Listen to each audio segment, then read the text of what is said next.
Welcome back. You're watching the Front Row. I am Akisa Wandera. We're talking about the state of the economy. Kwame Owino, CEO, Institute of Economic Affairs, Phyllis Wakiaga, Chief Executive, Kenya Association of Manufacturers, and Victor Otieno, an SME consultant, joining us tonight to help us analyze a number of issues bedeviling our economy and perhaps solutions that would help in our recovery path post-COVID-19. Before we take a look at a report that was released by KPMG and KM, I'd like to bring in Victor quickly.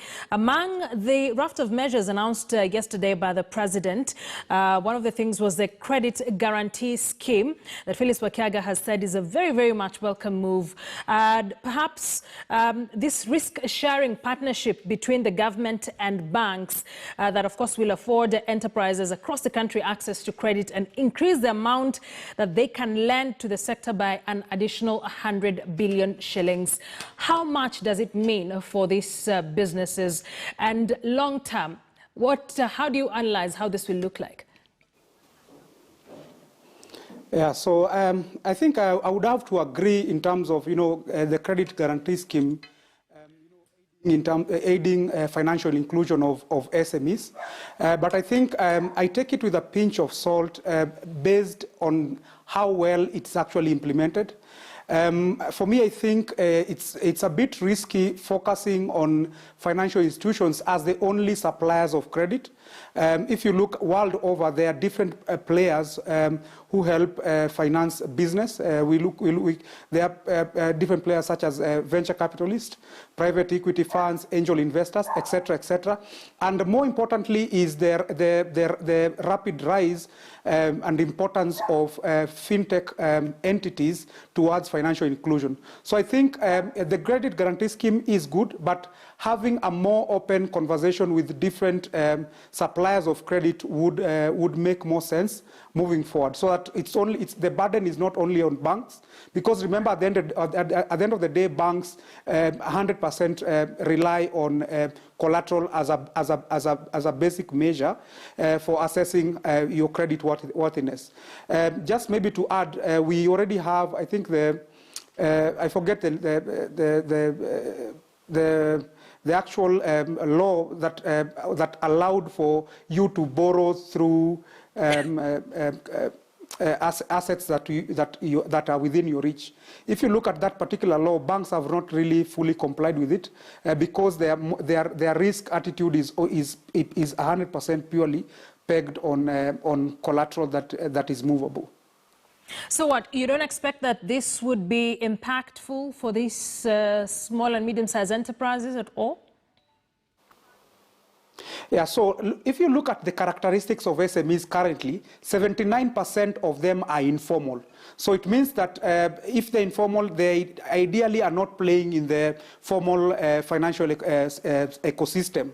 So again, looking at data from KNBS, a lot of SMEs are financing through chamas, are financing through family friends, they're financing through SACCOs as their major financial, finance for their business.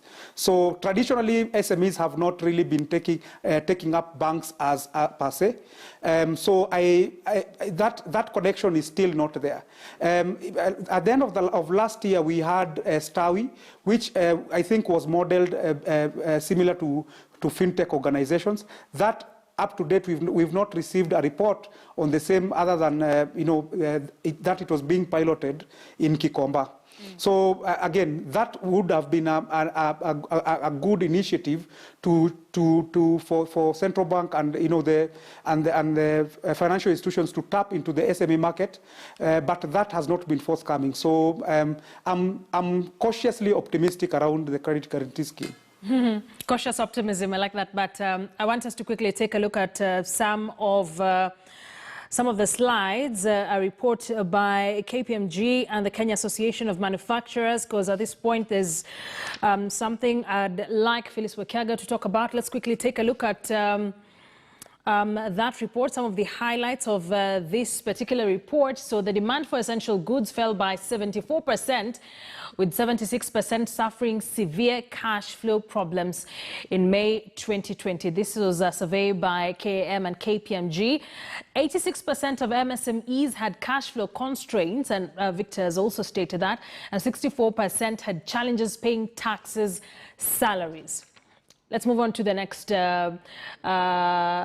So that's still on the MSMEs. 76% had challenges paying salaries. 64% could hardly meet their operational costs. That's just painting a picture of what life has been like for these small and medium-sized businesses. So on excise tax, domestic excise tax collections fell 6.4% in 2019-2020 financial year, and this is according to the KRA performance results. And this is a dip from an average growth of 4.3% between July 2019 and February 2020. So a number of the things that are being covered there, and of course, tax increases reduce production of excisable goods and are likely to reduce government revenue. But Phyllis, you've written on the increase of excise tax on a number of, I think, a total of 31 or 32 goods, and you have been against this move, saying it will affect the sector largely. Why do you say this? The issue of tax, I think, as we've been having this conversation, we have to be very careful about tax policies so that we don't end up with unintended consequences. I think from the statistics you've given, you have seen that the excise tax collection has dropped by 6.4% in the 2019-2020 period. And this is despite the fact that an excise adjustment is done annually. And the impact sometimes of this inflation adjustment is that we push up prices. And in the process, what happens is that there's reduced consumption of those products. There's more illicit in the market because people then choose alternative products that are more affordable. And at the end of the day, the taxman ends up collecting less tax. So the intended consequence of collecting more tax actually results in less tax being collected. So the reason we have been really urging the government to reconsider this measure of the excise inflation adjustment that should take effect on 1st October, which is just this week, is because we're in the middle of a pandemic, we're in the middle of a crisis. And having further adjustments that will push up prices for consumers is really a no-go at this point. Because you can see that there was even statistics that about 1.7 million Kenyans have lost their jobs.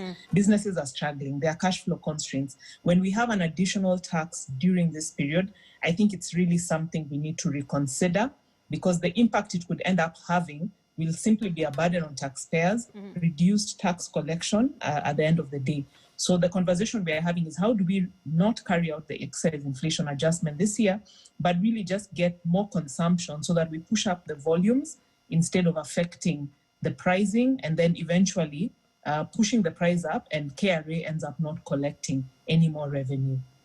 This very KRA seems to be struggling. Already it was struggling as far as tax collection or revenue collection was concerned, so compounded by the issue of this particular pandemic. Would you say they're caught in between a rock and a hard place? And this is also a question I'd like to hear Kwame speak about. So on one hand, there's a lot of pressure even from the IMF to increase tax collection once things have started easing up. But on the other hand, the government is trying to cushion Kenyans from adverse effects of this pandemic. So what would be the easiest way out for the Revenue Authority? I'll start with you, Phyllis. Sorry about that. Oh, yes. So I believe the reason we require tax is because we require money for expenditures. So there's need to really rationalize government expenditure. I think one of the things we've all done or tried to do as business is look at our expenditure and cut it down as much as possible. So much as we want to collect more, we also need to look at how we rationalize expenditure. And it's important also to look at regulatory impact audits, where we look at what will the effect of this increase be.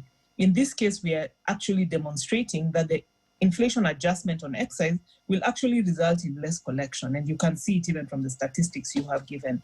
So if the intent is to collect more, we need to be more careful and carry out impact assessments to see what it will actually result into. But more than anything, look at reducing expenditure and rationalizing that also within government. Kwame, I'd like you to come in at this point. How does the KRA, maximize revenue collection, and especially now with these tax relief cuts for another about 3 months, and the government is broke? Okay. Well, let's start with the fact that I think taxation policy should not have tax collection as an end in itself. I think it should be based on the fact that, look, if people are going to have economic activity running, that economic activity should generate enough resources so that government can take some money which is used, again, to spend on public affairs. So it's not that let's just take money because anyway, people have money and government needs to make. So I think the incentives that are given to the KRA, in my view as well, and Parliament and the executive could do some more, is not that maximizing taxation should be an end in itself. So that's stated. Even without, I need to say, we need to be remind ourselves that even without the very significant dent that the coronavirus, COVID-19 has had on global economies, the pandemic has had on global economies and also affected Kenya, there's going to be a problem. Because if you look at the last 10, 15 years, there's been an escalation in collection of tax every year, and expenditure as well, and the deficit also growing, which means that suggests that tax collection has just become an end in itself. Let's just get taxes for its sake. And I think there's going to be a point where something was going to come to a head, and I think it has. It is just unfortunate that this has also collided with this. This would have been a good moment to actually ask ourselves, what is the appropriate level of taxes to collect so that government can spend that money efficiently on collections, on public services and public goods. It's also very discouraging, and I think you haven't asked about this, but let me mention it. Kenyans have become cynical about tax collection because of some of the things you're seeing, whether it's the COVID billionaires or whatever it is that's happening. So we know, it's not speculation anymore, that we have a very wasteful public sector, extremely wasteful public sector. So there's scope, as Philip said, I think there's scope to actually reduce, or rather to collect modest amounts, ensure that you save people, because any kind of taxes that gets businesses to collapse is actually structurally damaging the economy. I think specifically that this rush to collect by all means, whether from, predatory tax system that collects from big enterprises, small enterprises, we are chasing every single shilling. We need to ask ourselves, what's the effect of that on the economy? And my thinking is it's doubling. Now, coming to the fact that, yes, government has some things to pay for, I think at the Institute of Economic Affairs, we've made, 2 years ago, we made an assessment, and our view was that 2 years ago, government was spending, I think, about 2.6 trillion. Our view is that all the things that government was buying at that time would all be done for 2 trillion shillings. And I think, including paying for devolution. So obviously, I think perhaps it's time for us to actually call on the National Assembly, or rather the Parliament, to sit together with the executive and go line by line about all these things that we are buying. Are they really necessary for the delivery of public services? And they probably will find that it is not. The debt has to be paid for because it was procured. Some of it was not necessarily very prudently procured, but here we are. So it has to be paid for because it's a charge, and obviously, as a nation, we need to be able to keep our word. If somebody lends you money, we have to pay. And the taxpayers in Kenya need to do that. Right. But what this teaches us is, from now onwards, we really need to be careful and to ask Parliament to make the executive and all arms of government justify every shilling they want to come from taxpayers. But Kwame, since you got into the debt conversation, I might as well just jump into that. We're still trying to acquire more debt to finance the deficit of our budget. This broke out about a month ago that Kenya was going to borrow at least 1 trillion shillings to finance the deficit for the next financial year. Is this economically viable even? We're already in too much debt as a country.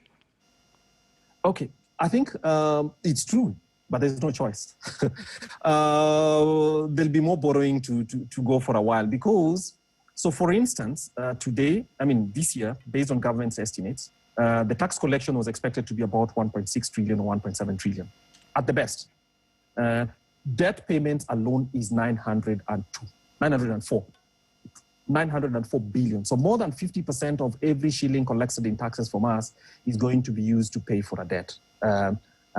leave alone whether that debt has been useful, what was paid for through that debt and everything else. So the government of Kenya has, for 3 years now, well, it looks like many of us are just waking up to it today, has been under what an economist would call debt distress, where you need to borrow from Peter to pay Paul. And that's what we are in. So arranging government finances right now is an essential one, is an essential agenda, even as we are dealing with the effects of the COVID-19, which has obviously made everything worse. But there's no choice. I think the kind of debt we had was that they are coming, or rather the debtors are coming quickly, and we need to pay them. And because of this damage that has happened, it's like we have to. So what we need is we'll actually just have to buy some space by either negotiating with debtors, which would be difficult but necessary, or hoping that somebody else can actually give some more money. But the tenure of the debt needs to be stretched, because if you're collecting for every 100 shillings, 52 shillings is going to paying your debtors. We have only 48. The amount of money that's available after debtors have been paid is not even enough to pay people in the public service and also for devolution.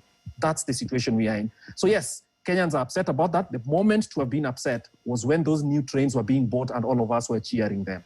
It's time for us to pay. It's unfortunate, but we're in a moment where arranging the national balance sheet will require a little more deftness and, yes, without doubt, some pain, unfortunately. Now, Kwame, always with the hard truths. Victor, I'd like you to comment on this. I know it's also an issue you have talked about in various fora, that we are in this mess now called debt, and we continue to borrow to stay afloat. Once again, I'd always bring you back to these drivers of the economy. What would this mean for them? Yeah, so I think, as Kwame stated, I think COVID-19 has only thrown the spanner into the works to an already complicated situation. Remember, as we were closing 2019, we were having conversation on whether the rate cap was effective to SMEs or not. Yeah, so of course, COVID-19 has again complicated that. I would not want to go into details in terms of our debt levels. I think Kwame can be able to address that well. But I think for me, in terms of taxes, what I think makes sense for SMEs, given the fact that 79% of them are informal and over 90% of SMEs are micro. So it means that the things that we are calling stimulus package that is geared towards supporting SMEs in terms of cash flow does not really make sense. The only thing that I see making sense in terms of tax break is maybe maintaining the pay-as-you-earn, so at least we can have the consumer having enough disposable income to be able to purchase products and goods and services from SMEs. All right, then there's the big question that has made Kenyans very angry, and rightfully so. The state of unemployment currently in the country, close to 1.7 million people have lost their jobs between April and June. The number could be high, seeing as we are heading into October. Let's look at some of the government interventions so far. When do we expect them to yield fruit, and how sustainable are these interventions, Phyllis?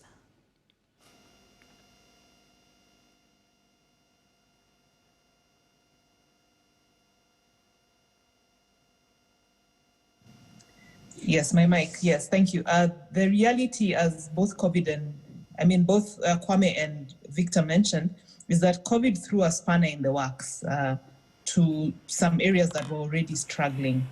So government has been caught in a place where they also have to deal with the effect of the pandemic. And you're right that about 1.7 million jobs have been reported to have been lost. And if you look at business, they've also had to shift their focus. Because before COVID, businesses were looking at profitability, issues of revenue, market share. But during this COVID season, they've actually had to shift and start looking at how they reduce costs, how they retain jobs, and how they improve their cash flow. So there's a complete shift that has happened because of COVID. And as a result of that, there's need for us to recalibrate what we are doing. And when we developed our resilience and sustainability toolkit, those are some of the things we are doing. We looked at all the 14 manufacturing sectors in the country, and broke down the opportunities within those sectors that we can take advantage of. Our credit goes also to manufacturers and government that during this season, we've been able to see production in certain essential sectors like PPEs, bedding, sanitizers, disinfectants, canned food, immunity-boosting products, and other products that have been critical during the COVID-19 period. And we've also had an opportunity as a country to really introspect and say that it's important that we ramp up domestic production, because it's proved that in certain sectors like the health sector, it's actually a matter of national security when you're able to produce locally, because in some cases, you'll be unable to have those products imported. So what this then begs is that there's need then going forward to see how we nurture these nascent opportunities, how we take advantage of the new drive and patriotism that has arisen during this period, so that we use that to create and replace the jobs that have been lost. There's also a big opportunity within the African market to be able to produce in Kenya for the local African market and take advantage of that. So I think that's what we need as we go forward, to have that export orientation, especially for Africa and the regional market, and address issues like the common external tariff being concluded, so that we have a tariff that really incentivizes local industrialization and production. And that way we can start to recover, at least from the manufacturing sector, and also other relevant sectors like ICT technology have really been quite critical during COVID. So taking advantage of those and incorporating them to the recovery will be critical. There's a question from one of our viewers here, Nashon J. Adero on Twitter, that I'd like you, it really could be an extension of what you're talking about, Phyllis. He asks, what's the key intervention point to boost post-COVID SMEs to be resilient by tapping into digital platform services and extending their footprint with personalized services and direct access to the market? Is it policy, funding, clustering, digitization, or is it training? Quite a packed question there, Phyllis. I think his question has the answer, because it's all of that. I think during COVID, we have seen e-commerce really come to the forefront, and a lot of SMEs have been able to utilize the e-commerce platforms to reach the market. The issue of technology to make people more competitive, the innovation we've seen in the sector, all that I think has been part of this recovery journey. So I agree with him that all that needs to be done to be able then to get the SMEs to take advantage of the opportunities in technology. All right, I'd like us to take another break. We are still getting a lot of comments and feedback. I'll be sampling a number when we get back on the break. We're still now talking about the state of unemployment in the country. Millions of Kenyans are jobless. Tax reliefs till January 2021. How then do we rebuild after that? We'll be trying to answer to some of your questions, or respond to some of your questions when we get back. The hashtag to use is FrontRow, both on slido.com and on Twitter at Akisa at KTN News KE. You can as well text us on 22155. Let's take a breather. We'll be back with more. Stay with us.